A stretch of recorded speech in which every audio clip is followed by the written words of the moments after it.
Hello, beautiful people of the world. I'm back with my nonsense and contemplations and thinking as I am in this weird place of growth, kind of watching the world tear itself apart and split itself into so many different directions and so many different views and thoughts and passing judgments on people. And it really kind of brings me back to who I was and makes me contemplate that. It makes me think about, I used to be this super conservative on Facebook, spreading the truth, and I'm really good with my words. I'm really good with getting people with my words. And that stems from the predators that were in my life that preyed on me and how manipulative they were. And so I've built this defense mechanism of kind of being able to word things really well and to really have knowledge behind it. And I used to use that. I used to use that trauma and that defense mechanism to feel right, to bestow upon the world the truth and what my idea of that truth was. And that's part of me facing my shadow self and facing who I've been. And I think that that's the same for all of us. This battle of the ego, which is what I wanted to really talk about. This ego, it starts from a really young age. I truly believe that. I truly believe that we go to school, we're in church, we are going to family gatherings, hearing political views, and this is when our programming starts. And we start creating ego-driven mechanisms to cope with it and also kind of join in with whatever our family's going about. I mean, there's several different things that our ego is built on when we start from a very young age. That can be religion. These people are taught how to speak to you. I know this because I've been down that path myself. There is a specific course, and it's hard to say, but it's like hermeneutics and some other word that's really hard with an H to say. And it's literally the art of learning how to speak to draw people in the church. And ministers are taught this. They are taught how to essentially manipulate. That's essentially what it is. And as are every other religion in the world, so there our ego starts building. That is a piece of the puzzle. You go into church, you're raised in church, and you're taught that this is the right way to live, and that this belief leads you to life and life after death and paradise. But if you don't live that way, then you're doomed. And so there's this like truth instilled in us where we are taught to hold on to that truth and to share that with the world. But oftentimes it manifests as anger, and it manifests as ego, which is everything that Jesus was against. Jesus was a very humble man, and almost every other religious teacher. Buddha, very humble man, very humble man. He wasn't fat, he was healthy, and he just spoke beautiful words, and he spoke on ego a lot. It's everything that's against what they taught, these beautiful people that made an impact on the world, and people took that and twisted it around in their own ego. And so throughout centuries has built this societal puff up of ego, that you have to be here. You have to be here, and everybody down there is not as good as you, and they better get it together or they're in for it. That is part of where it starts. There's other things that feed into this. There's money, how much money you have, how much money your family has, where you're from, how you were raised, the nitty-gritty of society. Even certain ghettos have a huge ego thing, because There's all these wars going on in their own communities, and they kind of have to have that really tough ego to survive in those circumstances. And then another one, a huge one, is politics.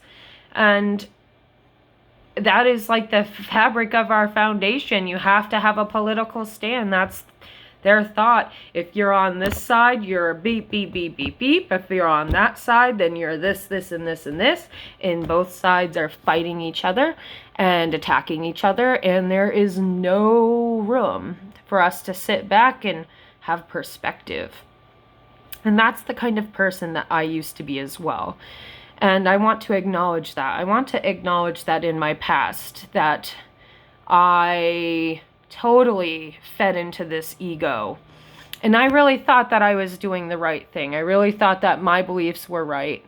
I really thought that they were a bunch of snowflakes and all the same things that you see painted all over the place. But in my own journey of releasing ego and really coming into center with who I am and not what society tells me I am or how I should act, I've really taken a step back and have worked on this ego death.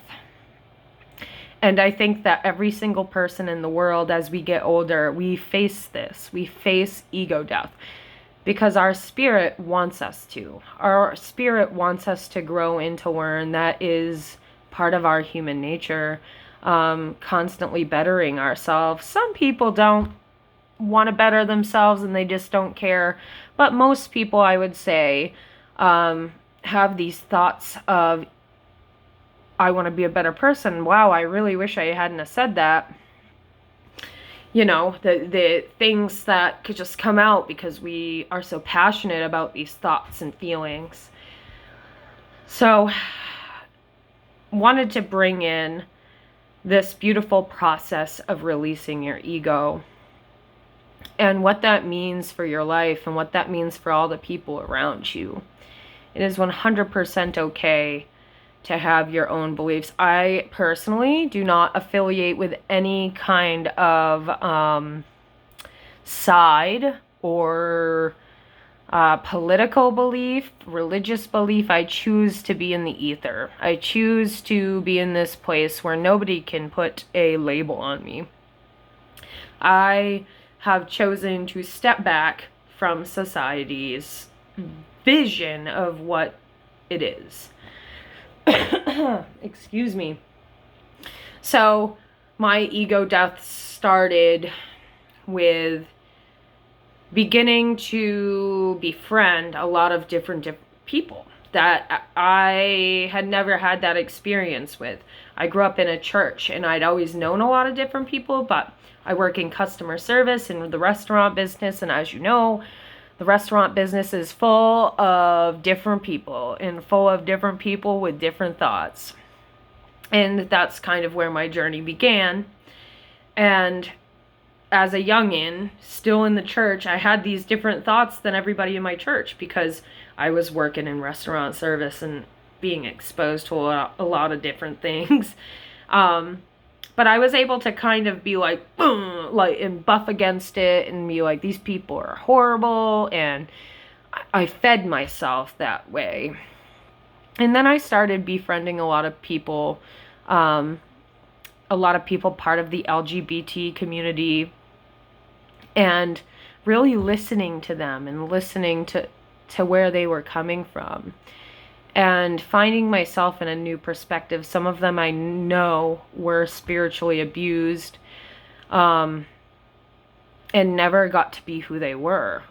And although I didn't understand it, they delivered me the knowledge in such a loving way that I was able to kind of bring myself down and be like, you know, who am I to judge these people? Or judge their path or where they've been. You don't know. You don't know what somebody's been through that creates the fabric of who they are. And started really applying certain things to my life. For instance, when I started studying ego, and shamanism, really reading about even being offended. That whole process of being offended is an ego thing. Because even if it is just, even if somebody has wronged you in a way that, I mean, it's wrong, and they hurt you, that is ego driven. And even caring about what they think about you is ego driven. And maybe it's because you really love that person, or maybe it just hurts to hear their opinion of you. But started reading about not taking things personally, even when someone has offended you. And that's kind of what destroyed my ego right there. I really realized that I got it. Like, how dare this person do this to me? How could they do this to me? That is ego right there. They're human beings, and human beings do stupid and offensive things all the time. We're all very societal driven. We are so influenced in every part of our day that sometimes people just don't think, and sometimes people are just cruel and heartless. But that's not on you. And realizing that this one thing, to not take things personally. So even when somebody comes at me in a way that is offensive, to step back and be like, okay, well, why are they coming at me like that? To really start thinking about the law of mirrors, that nothing that anybody does or says to you is a reflection of you. It is a reflection of their own circumstances in their life, and to release that, to not take things on. And I think that that's the problem in this society, is that we're all taught to put a lot on each other, and to not have grace, and to not have understanding or perspective of one another and where we come from. And I can tell you that you will never understand where any single person is coming from.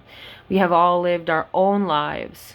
We have all experienced our own trauma, and we are the way that we are for a reason. And you can either find fault in that, you can either choose to attack everybody that doesn't believe what you believe, you can choose to puff yourself up and puff your ego up with your societal stances, your political beliefs, your religious beliefs. You can choose to belittle others for what they believe. You can choose to be against certain religions because it doesn't coincide with your religion. You can do all of that and do all those things. But what is it really serving? Are you serving the people of the world? Does it really coincide with your idea of morality? And that's a question for you. And choosing to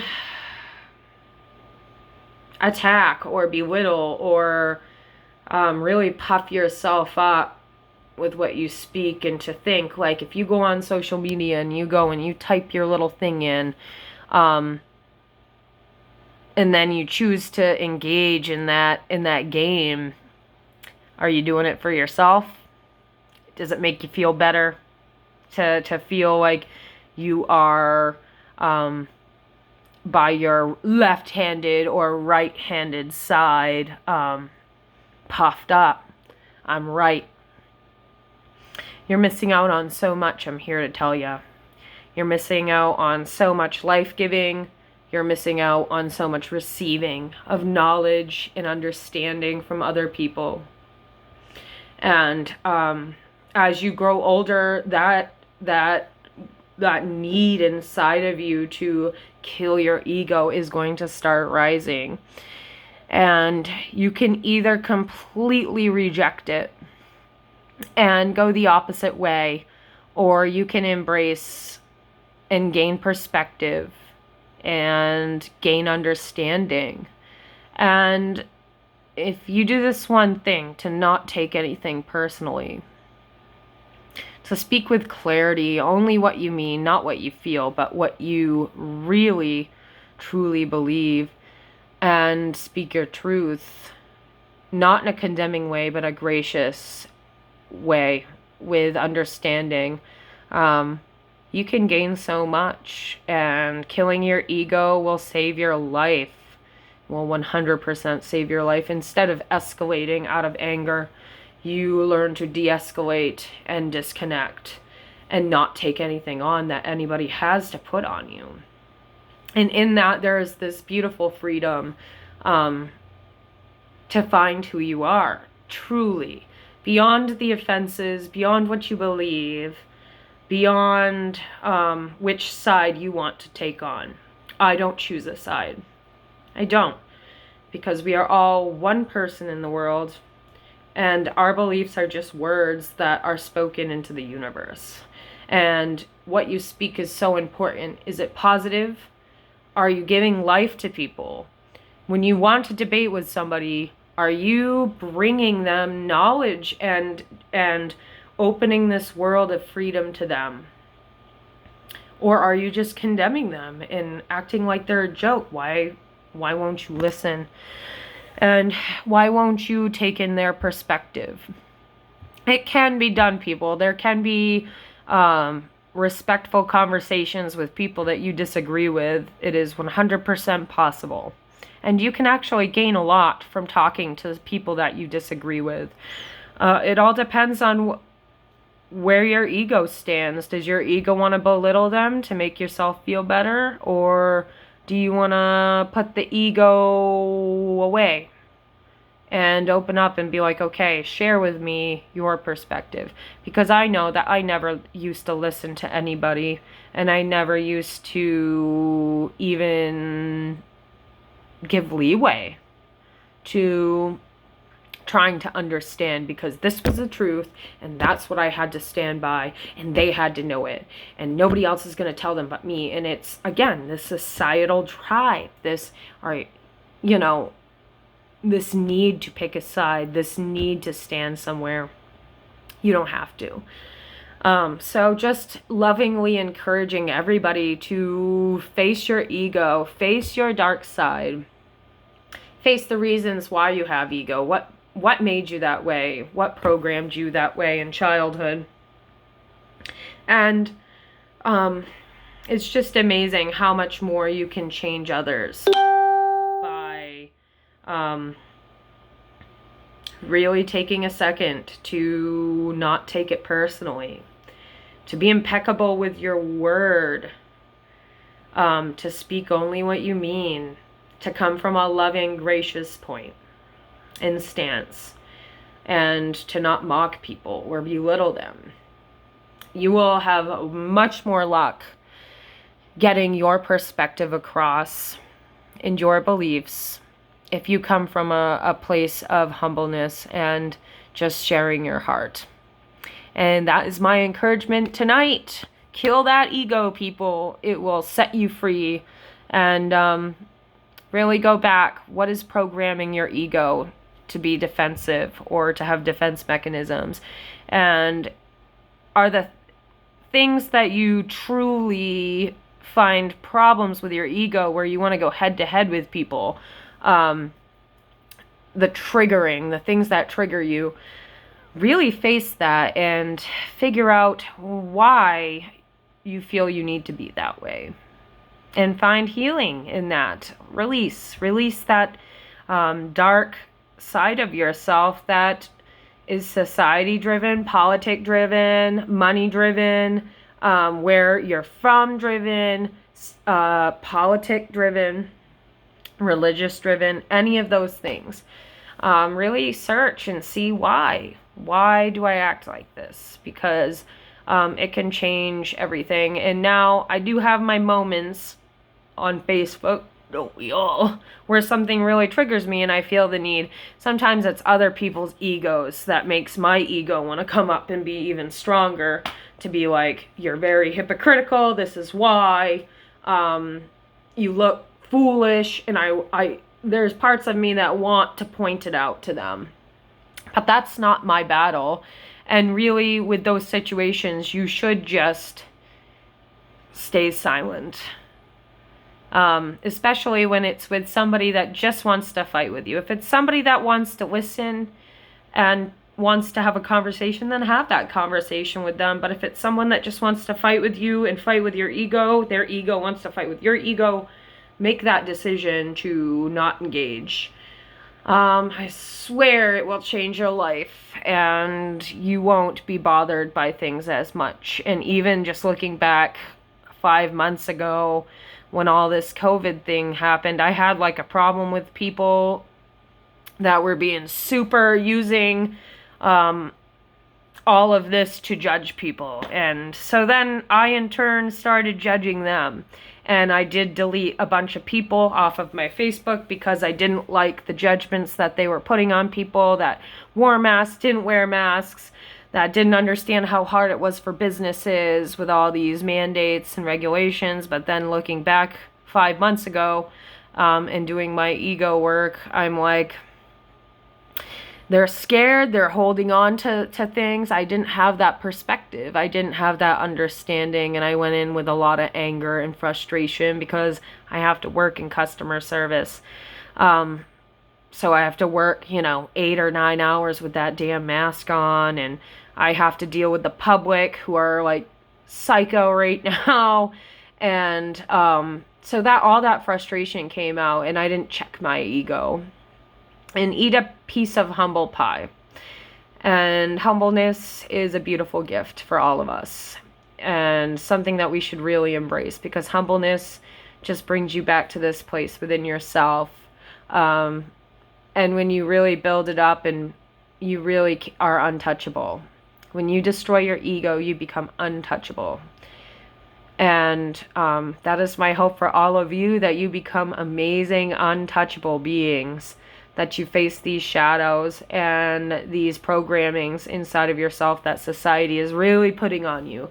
You really can't get away with it, or get away from it. So I am complete, and I hope that you all have a wonderful night.